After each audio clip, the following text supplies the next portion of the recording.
دنگی گل دنگی کردستانی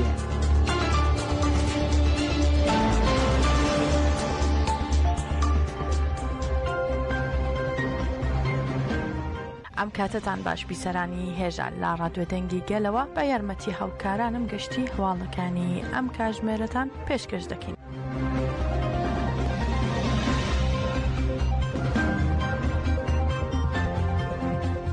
فەیلسوف و فێمینیستی سەردەمی کاترین مالابۆ بڕیارەکەی پەکەکەی وەک دەستپێکی سەردەمێکی نوێ بۆ بنیادنانی بوێری و ئەخلاقی پێناسە کرد و ئەوتیشی ئۆجەلان سەرکردەیەکی سیاسی و جێگەی ڕێزە ڕوانگەی هاوبەشی فەلسەفیمان هەیە و ئازادی ئەو پێویستیە. سەبارەت بە پرسی ئاشتی و ئایندەی تێکۆشانی چەکداری و ڕێبازی چارەسەری سیاسی کاترین مالابۆ فێمینیستی فڕانسی بۆ ئاژانسی هەواڵی فڕات قسەی کرد. مالابۆ بە سەرنج خستنە سەر بڕیارە مێژوویەکەی پەکەکەوتی وەک ئاشتی خوازێک هیوادارم ڕاگەیاندنی ئەم پرۆسەی وەک شتێکی ئاسایی نەبینرێت و ببێتە هاوکارێکی ڕاستەقین لە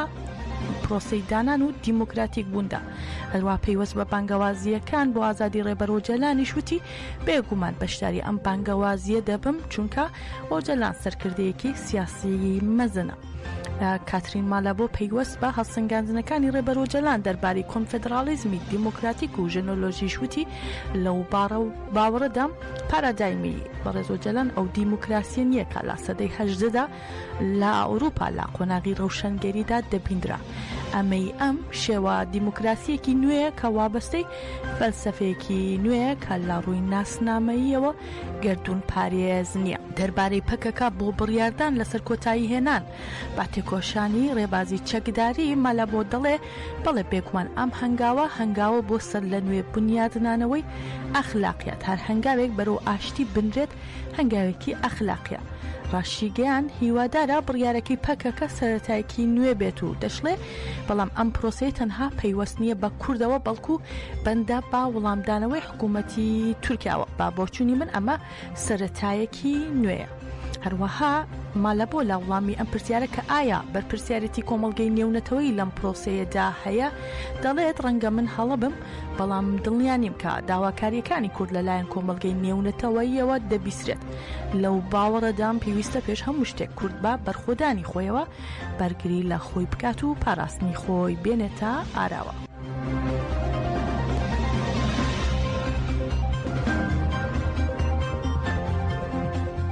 لە بەردەوامی چالاکی و ناڕەزایەتیەکاندا دژی گرتن فشار و گەمارۆکانی حکوومەتی عێراق لە سەر کەمپی پەنابەرانی شەهید ڕۆستەم جوودی مەخمور لە شاری وینتێرتۆری سویسرا بە بەشداری ژمارەیەکی بەرچاو لە چالاکوانان و وڵات پارێزان چالاکیەک بەڕێوەچوو لەسەر بانگەوازی ناوەندی کۆمەڵگەی کوردی دیموکراتیکی وینتێرتۆر. چالاکوانان لە بەردەم وێستگەی ناوەندی شارەکە گربوونەوە و کردەوە نایاسایی و دژە مرۆڤایەتیەکانی حکوومەتی عێراقیان لەسەر مەخمور شەرمەزار کرد. لە گربوونەوەکەدا ڕاگەیاندراوێک خوێندرایەوە و تیایدا سڵاو لە بەرخودان و خۆڕاگری گەلی مەخمور کرا و داوای لە ڕایگەشتی نێونەتەوەییش کرا هەڵویست وەرگرێت و کۆتایی با بێدەنگیەکان بهێنێت. هەروەها داوا لە حکوومەتی عێراقیش کرا دەست بەجێ کۆتایی بە گەمارۆدانەکانی بهێنێت و لە دوای چالاکیەکە لە دوای کۆنگرێکی ڕۆژنامەوانی بازمانی ئەڵمانی باوتنەوەی درشم کۆتایی پێهات.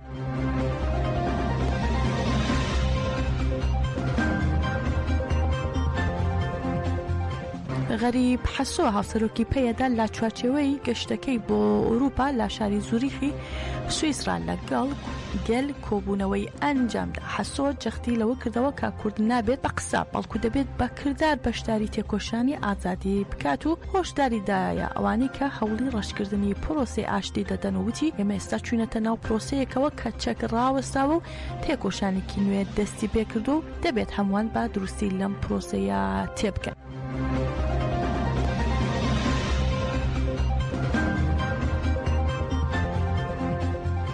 نا انك دبيت دمي داوود استا تكلا قالك بيشكت نبرا ريبريا خوسر و نبرا بيكاتي وبري اعلان الرجيم جام بكرم تكلين علويا تشيبينا تكلين جواكا درجيا تشيبينا تكلين مثلا بجواكا خرستيان تشيبينا حتى عربي السنيجي يعني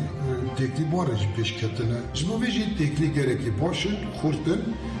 و اف تکلت دم پیش ده زیادتر و کان به باندور خود آستا سوری گشتی دجی چی بکه دیتنا گو بری چند روزی چی بری شامه شانده یک نوع همو پیکاتین هریمین باکور جلات سوری ند آستا سوری ده بود ده آستا باکور جلات سوری ده لیوان هفدیتنه کو چی بی و باندورگی ارینی جی پیش روز سوری بکه نه تنه آستا سه پیکاتیا دمنن پیکاتیا علویجی پیکاتیا درزیجی باشدار ببین باشداری پیش روز سوری ببین و گیدنجی هفدیتنه کو عالی ترکیه هر نتونه چه دبن yani چند هفدیتن چه بونه عالی بین زیارت کردن ریبریام ده اصلا دولتی ده تین اسکرین و همون شانده تین شامی تین سردان ریبریام مجید کن و ریبریام مجید درد که در و زیارت دیپلماسی ده چه کردن ایچنو دولتی که جیران وقت ترکیه چه نامه گره که ترکیه جی بیتشتی قبول بکن ام هفرقان تشتاب پیش بخن ام هفرقان بیواجه پیش بخن و ام کانه بیواجه جی بپاریزن لی چه لازمه گاوی پراتیکل سر عرضه لازمه جاکباردان یعنی جبو ما روشا ما سوریه نوکه ترکیه و مجار نه مجار جاکباردانیه مجار دما گو اگر بستک چه ببه چاره سری چه ببه دیالوگ پیش دکبه ایدا گو دیالوگ پیش کرد چاره سری چه بود دوزا کرد حتی چاره سر کردن دوزا پنبران حتی چاره سر کردن و گریان جیواری خواه دوزا چتتی نمود پرسگری که تشتگی بسان نمود اوی چالی چنگی حاجت ناکن لی اما ام تشتی داوی دینه پیش و ام دبین ام دست کارگی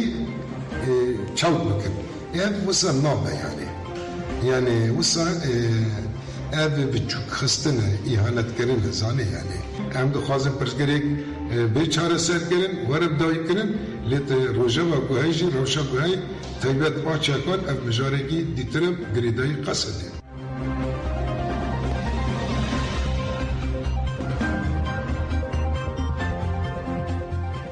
ترمي شرفاني هزكاني قصد محمد حمادة الفتاح وحسين شبل السكنة لاقورساني شهيد دجوار لاقوندي داودي شاري حسكا بخاك سبيرتنا شهيد محمد حمادة الفتاح لا يكي آيار شهيد بو وهروا شهيد حسين شبليش لا بيستنوي كانوا ندوم شهيد بو لما راسمه كده نجاح حواس اندامي انجمني بنمالي الشهيدان وتاري بيشكش كردو سالار حسكاش فرمانده انجمني سربازي حسكا بسلاوي لا فداكاري شهیدان کرد لە بەرامبەر داگیرکاریەکانی دەوڵەتی تورک و چەتەکانی و بەڵێنی درێژەدان بە تێکۆشانی تا بنیازنانی کۆمەڵگەی ئازاد و دادپەروەری دووپات کردەوە لە کۆتایی مەراسمەکەشدا ناسنامەی شەهیدان خوێندرایەوە و ڕادەستی بنە ماڵەکانیان کرا و تەرمی شەهیدان با وتنەوەی دروشم بە خاک سپێردرا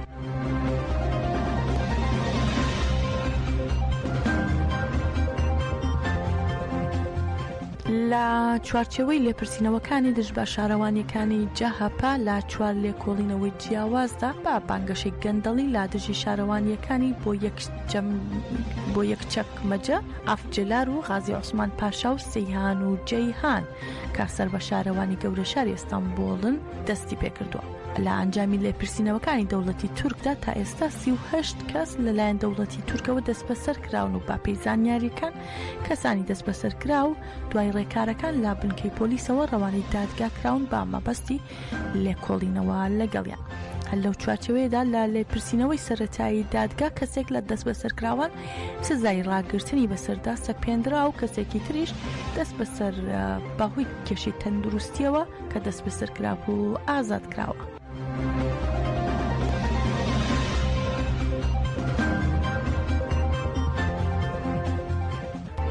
بە پێی ئاماری پلاتفۆرمی کوشتنی ژنان ڕادەگرین کە کەجەدەپا داویەتی لە مانگی ئایاری ئەمساڵدا لە باکووری کوردستان و تورکیا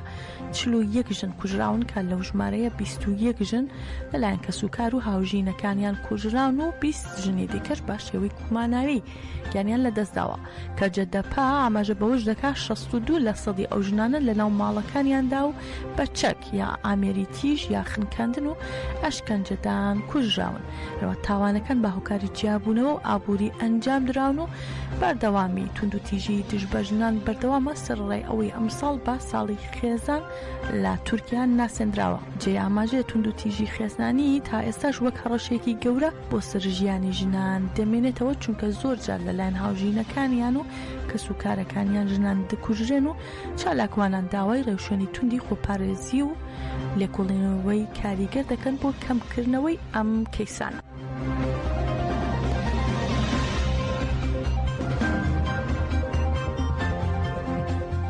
لە شاری کەرکووکی باشووری کوردستان لەژێر ناونیشانی پرسیینەتەوەی و ئاینی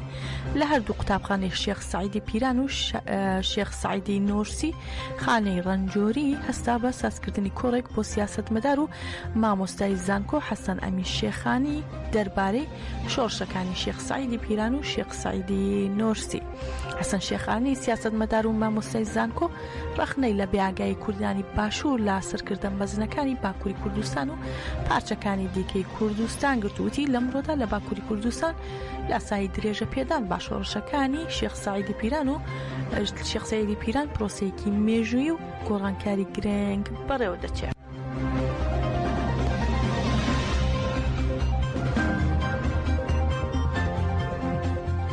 مامۆستا شێخ سەعیدی پیران بووە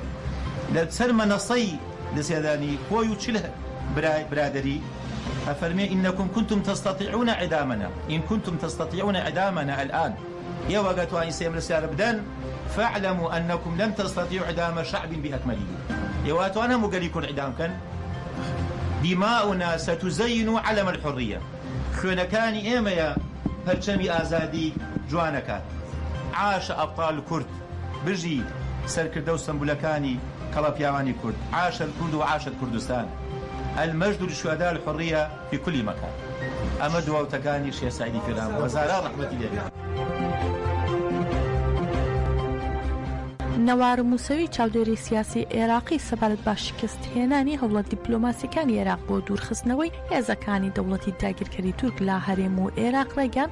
بۆ دوورخستنەوەی هێزەکانی دەوڵەتی تورک لە هەرێمی کوردستان و عێراق هەموو ڕێگە دیپلۆماسیەکان لەگەڵ تورکیا بەکار هێناوە، بەڵام هیچ سوودێکی نەبووە و دەبێت بەغدا کارتی بازرگانی بەکاربهێنێت، چونکە ئاڵوگۆڕی ساڵانەی نێوانیان کەیشتووەتە 118 میلیارد دۆلار. هەروەها موسەوی ئاماژە بۆش دەکا پەکەکە خەباتی چەکداری گۆڕیوە و ئێستاش دەبێت لەگەڵ تورکیا گفتوگۆ بکەین سەبارەت بەو پاساوانەی بۆ مانەوەی لا عێراق دەیهێنێتەوە، ئەمە جگە لە پورتومانی بەردەوامی ناوچەکانی هەرێمی کوردستانە. موسەوی دەشڵێت پێویستە عێراق نەتەوە گرتوەکان بکاتە هێڵی نێوەنگیر لە نێوان هەردوو وڵات بەتایبەت کە ئەو بیانوانەی کە تورکیا بۆ هاتنە ناو خاکی هەرێمی کوردستان هەیەی، چونکە ئێستا ئەو بیانوانە نەماوە. کاناڵی سکای نیوز سەبارەت بە زیادکردنی توانا سەربازیەکانی ناتۆ و پاپشتەکانیان بۆ ئوکراین بڵاوی کردەوە ناتۆ بەنیازە توانا سەربازیەکانی باشێوەیەکی بەرچاو فراوان بکات بە مەبەستی ڕێگری لە هەڕەشە بەردەوامەکانی رووسیا. دەشڵێن ناتۆ پێدانی کەرەسەی سەربازی با ئوکراین زیاد دەکا. جێ ئاماژەیە بریتانیاش ڕایگەاندووە تاکو مانگی نیسانی ساڵی داهاتوو 1000 فڕۆکە بێفڕۆکەوان ڕەوانەی ئوکراین دەکەن کە ئەو فڕۆکە بێفڕۆکەوانانە گۆڕانکاری استراتیجی لە شەڕی نێوان مۆسکۆ و کیێڤ دروست دەکەن. ئەنجومەنی یاسایش شکستی هێنا لە پەسەندکردنی ڕەشنووسی ئاگربەستی غەزا. ئەنجومەنی یاسایشی نەتەوە یەکگرتووەکان بۆ تاوتوێکردنی ڕەشنووسی ئاگربەستێکی دەست بەجێ و بێمەرج و هەمیشەیی لا غەزە کە هەموو لایەنەکان پابەند بن پێیەوە و هەموو ئەو دەست بەسەرکراوانە ئازاد بکاکا لەلایەن حەماس و کەسانی دیکەوە دەست بەسەرکراون کۆبوویەوە. هاوکات لە ڕەشنووسەکەدا داوای هەڵگرتنی دەست بەجێ و بێمەرجی هەموو سنووردارکردنەکانی هاتنە ناوەوەی یارمەتیە مرۆیەکان بۆ ناو غەزە و دابەشکردن و بێبەربەست لە ئاستێکی بەرفراواندا کراوە. لەلایەن نەتەوەی گرتوەکان و ڕێکخراوە هاوبەشە مرۆیەکانەوە لە سەرانسەری کردی غەزەدا.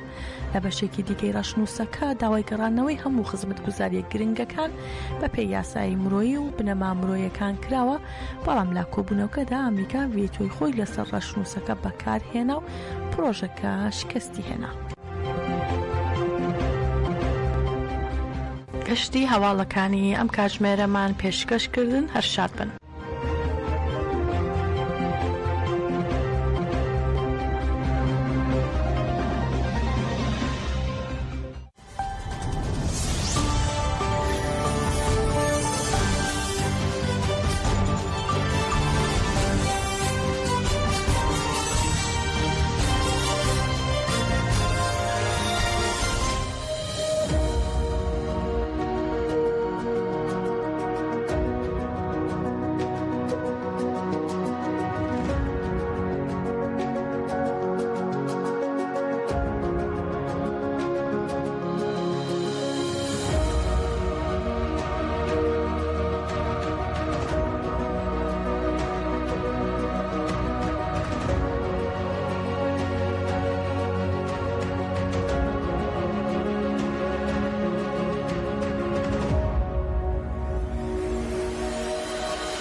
کۆماری کوردستان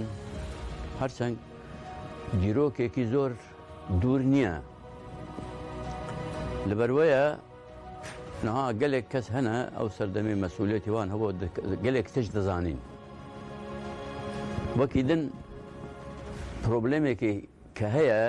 پرۆبلێمی کورد ئەوەش گشتیە بۆ هەموو گەلێک کورد ئەوەیە کە کورد گەلێک کەم لە دیرۆکی خۆ ئیسیفادە دەکات چما قەت دیرۆکی خۆ ئانالیز نەکردێ لەسەر ڕۆژهەڵاتی کوردستان لەسەر کۆماری مەهاباد کۆماری کوردستان گەلێک تشت کەم نووسراون ئەو تشتێ نووسراویژن گەلێک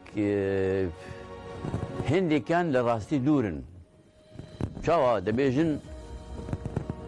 کۆمار پێک هات سۆڤیەت کۆمار فرۆشت هەموو ئانالەیزی بێ ئەوەیە سۆڤیەت کۆمار فرۆشت ستالین لە پشت ڕا خەنجەر لێخست دەسوورەتێکدا ئەوە نەڕاستە ئەو کۆمار کە چێبوو ئەو کۆمار ئەگەر سۆڤیەتیش چێ نەکردبێ بە ڕەزایەتی سۆڤیەت بووە چما یعنی سۆڤیەت ڕازی بووە کە ئەو کۆمار چێ بووە چما لە هەر لەو پارچەی کە لەو بەشی کە سۆڤیەت لێبوو کۆمار هەبوو چما لە سەقەزی نەبوو چما لە سەنەندەجە نەبوو چما لە کرمەشانە نەبوو چما لە ئیلامە نەبوو چونکی سۆڤیەت لەبەر نەبوو هەر لەو بەشێک کە سۆڤیەت هەبوو لەو بەشی کۆمار چێ بوو یعنی چی یعنی سۆڤیەت ئۆکەی کردیە سۆڤیەت ڕازی بووە ئەگەر هاتوشکا چما ئەمە بێژین وڵاوە خەتای سۆڤیەت بوو سۆڤیەت کەنگێ هات کورد مەجبور کرد بێژێ ئێوە پێویستە چەکدانین نابێ شەر بکەن ئەگەر شەر بکەن ئەزش لە ئێوە دەخەم شتی وان نەبووە هیچ کەس شتێکی وان نابێژێ فقط کورد ئەوەیە دەبێژێ چما دیفاع لەمە نەکردنە ئەی سۆڤیەت تۆ چێ بکە چ مەجبورە دیفاع لە تۆ بکە نان بدا بە تۆ ئاو بدا بە تۆ بپارێزێ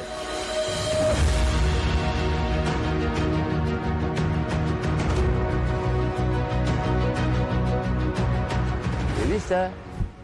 مە دەگەڵ دیرۆکی خۆ سادق بین ڕاستگۆ بین و پێویستە ڕۆژێکیشی دیرۆکی مە کۆمارێک کوردستان کە هەموو شانازی دەکەن بە کۆماری کوردستان پێویستە شرۆڤەیەکی بێعالی شرۆڤەیەکی ڕاستی بەڕاستی شرۆڤە بکەین چاوا چێبوو چاوا تێکچوو ئەو تەسیرێ وێ حتا نەها چونکی مگوت کورد پرۆبلێمێکی ما هەیە پرۆبلێمە مە چییە تشت زوو ژی بیر دەکەین هەر ڕووداوێک دێ زوو ژی بیر دەکەین چما چونکی مە دیرۆکی خۆ وەکی پێویستە ئەنالیز ناکەین شرۆڤە ناکەین بە چاوێکی ڕەخنەگرانە چاو لە دیرۆکی خۆ ناکەین دیرۆک بۆ چییە دیرۆک بۆیە کە تۆ لە دیرۆکی خۆ شت فێربی چاوا شت فێر دەبی وەختێک تۆ ئەنالیز بکەیت وەختێک خاڵێ منفیوی یعنی نیشان بدەیت بەگەل بڵێ چه ئیشتیباهێکی بێ هەبووە هەتا دە پێشە ڕۆژەدا تۆ بکاری لەو تشتانە ئیسفادە بکەیت بەس حتا کۆماری کوردستانژی شرۆڤە نەکراوە هەتا نەهاژی هەر تۆ برس بکە لە هەر کەس دەپرسی شۆڕشی مەهاباد چاوا چێ بوو گەل شۆڕش کرد و کۆماری کوردستان چیە کرد شتێکی نەڕاستە لە نەتیجەی شەرێ دووەمێ جیهانی کۆماری مەهاباد چێ بوو عالیەتێ بە ئەڵمانی دەبێ ژینانی متەفەقین هاتن ئێران داگیر کردن لەو بەشەی کە سۆڤیەت هەبوو لەو بەشە کۆمار چێ بوو بەس حتا نەهاژێ وەکی من گوت شرۆڤەیەکی یا ئەنالیزێکی جددی نەکراوە وەکو پسپۆر ڕۆنێن کۆمارێک کوردستانەوە 70 ساڵ بەسەردا چوە حتا ئەو حیزبێ مەسئول حیزبێ سەردەمێ کۆماریژی کە حیزبی دەموکراتی کوردستانە ئەنالیزێکی بینیە شرۆڤەیەکی بینیە چاوا پێکات چاوا تێکچوو چەها عامل فاکتۆر مهم بوون